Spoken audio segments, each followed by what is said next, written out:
Hi everyone, Des Adams with the Sales Vision Business Games video of the day, and a very important topic that I've titled today, A Guide to Changing Habits. So how can we break old bad habits and create new improved ones? Well, affirmations is a great way to help with this, and within Sales Vision we have Quantum Affirmations that our President Vincent Ortega has created for us, and they've been amazing, the impact it's had on our members' lives. But also I'd like to point out some other ways in which you can create better patterns. The first one is identify the habit that you want to change.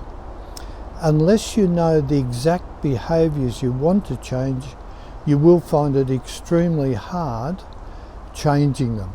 So that's very important. You have to establish exactly what you want to overcome. So express the behaviours in such a way that you can count or measure them. And the way to do that is to make an extremely specific contract of intention that you want to change the behaviour. And you can do this either with yourself or someone else. And it's ideally you should be writing it down so you can work out exactly, it's going into your subconscious to help reinforce the fact that you want to change it.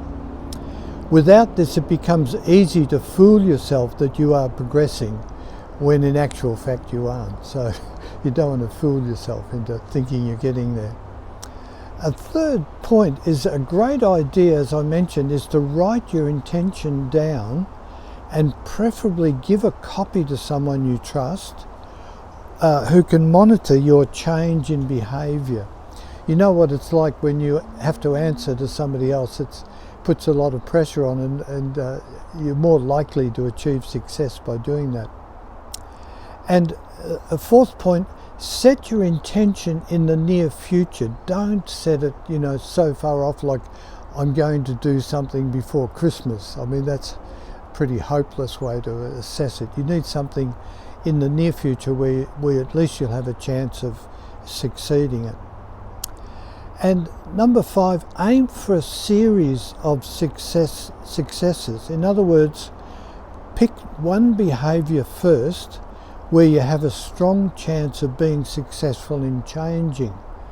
In other words, something that you're going to enjoy doing. Do that first before tackling some of the harder ones.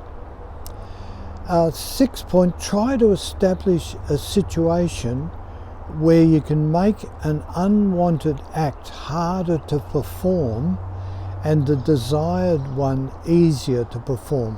So I guess that's an extension of the previous point. You want to start with something that's easy first, and then obviously you'll feel a lot more comfortable then when you go into the other different ones. And point number 7, establish a very clear idea of the desired habit you want to have.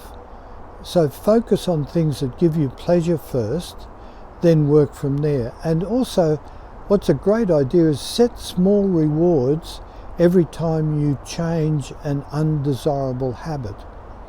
So you see people out walking with their dogs, and they constantly give their dogs a little tidbit if they do something, something that you agree with. So, and the same technique works with trying to break bad habits. Give yourself small rewards every time you change that undesirable habit that you've had for so long.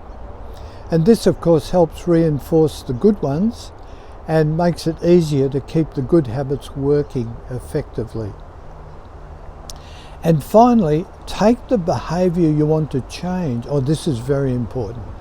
Take the behaviour you want to change, imagine doing it, and reward yourself mentally for reinforcing a good habit with imagery. You will need to repeat this continuously for the new habit to stick.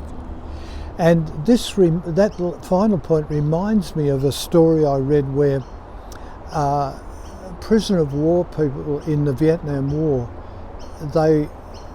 they created and played, there was one particular example where chaps created and played the perfect game of golf in their mind while they were imprisoned in Vietnam.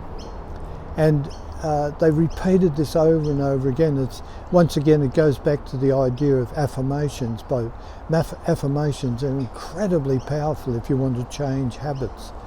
And these POWs, when they eventually were released and went back to America, they'd never played better golf in their life, and they actually said that they visualised hitting the ball into the hole. And the power of mental imagery is incredible if you put it to use.